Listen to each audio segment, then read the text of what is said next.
મારું નામ છે કૈલાસબેન એમ પીપલિયા. હું સુરત થી બોલું છું. તમારું સ્વાગત કરું છું. તો આજે આપણે બનાવશું લીલા ધાણાના ગોટા. તો આપણે આ લીલા ધાણા લીધા છે. આ રીતે આપણે આને ધોઈ અને સુધારી નાખ્યા છે. અને આપણે આ શેણાનો લોટ લીધો છે અડધો કપ. અને આ એક બટેટું આપણે બાફીને લીધું છે. અને આ વરિયાળી છે. અને આ લસણ છે અને આપણે અધકચરું ખાંડી નાખ્યું છે. આ ગરમ મસાલો છે અડધી ચમચી. આ મીઠું લીધું છે આપણે એક ચમચી. આ ખાવાનો સોડા ખાર છે. અને આ લીલું મરચું એક આપણે સુધારી લીધું છે. અને આ લીંબુ છે. અને આ તેલ છે આપણે તળવા માટે લીધું છે.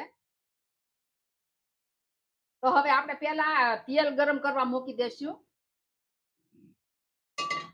આ ગેસ ચાલુ કરશું.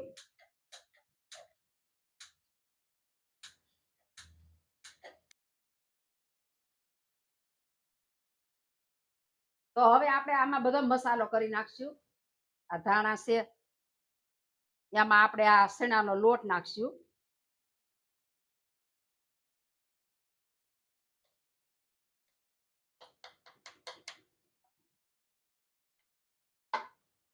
ને આપણે મીઠું નાખશું આમાં સ્વાદ પ્રમાણે.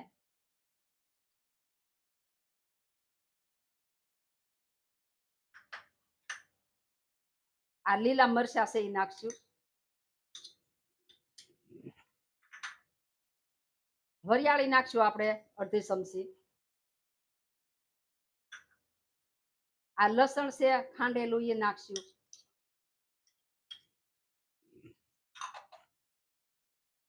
આ ગરમ મસાલો છે એ નાખશું આપણે અડધી ચમચી.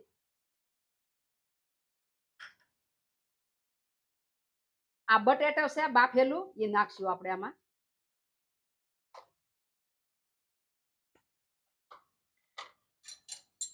ના લીંબુ છે એ આપણે નાખશું.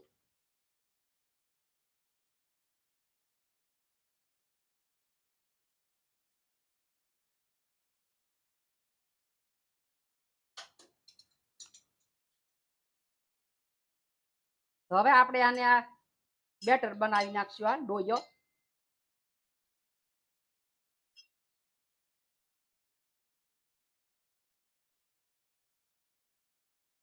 તો હવે આપણે આ સોડા ખાર નાખશું આમાં. હવે આપણે આને મિક્સ કરી દઈશું.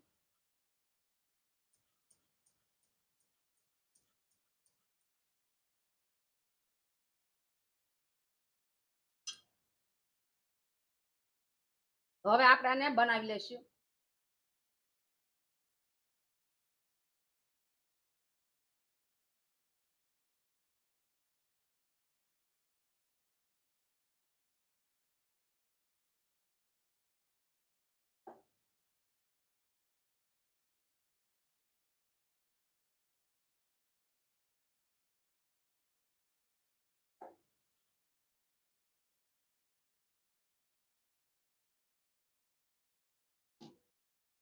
તો તળાઈ ગયા છે. હવે આપણે આને બહાર કાઢી લઈશું.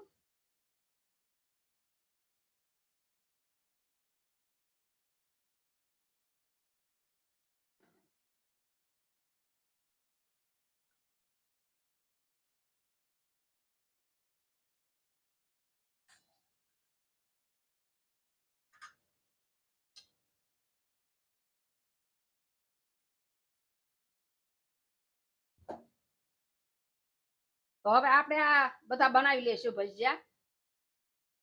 તો આ આપણે બની ગયા છે. હવે આપણે કાઢી લઈશું બહાર.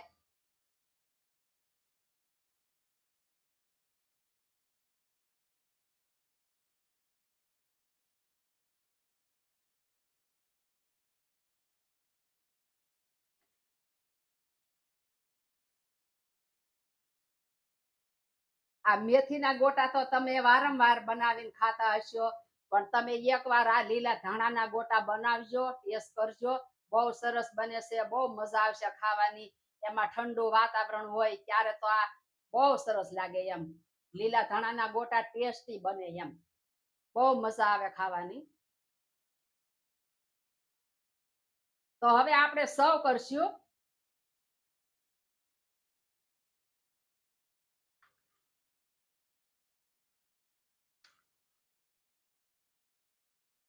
આ ગરમ ગરમ ગોટા વરસાદ આવતો હોય ત્યારે આપણે આ બનાવ્યા હોય તોય પણ આપણને બહુ આમ ખાવાની મજા આવે એમ.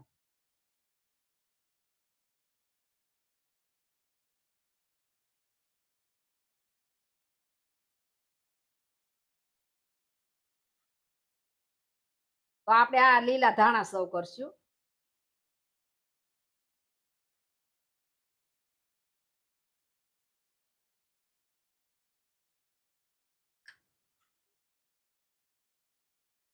મરચું સર્વ કરશું. અને આ સોસ પણ આપણે સર્વ કર્યો છે.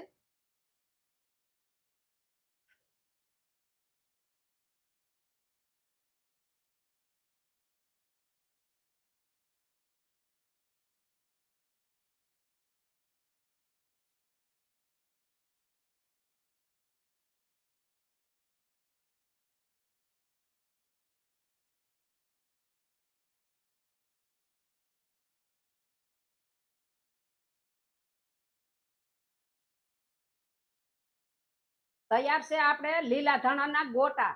તમને મારી રેસીપી ગમી હોય તો મારા વિડીયોને લાઈક કરજો, શેર કરજો અને મારી ચેનલને સબસ્ક્રાઇબ કરવાનું ભૂલતા નહીં. કોમેન્ટ કરી અને કહેજો તમને કેવા લાગ્યા ધાણાના ગોટા.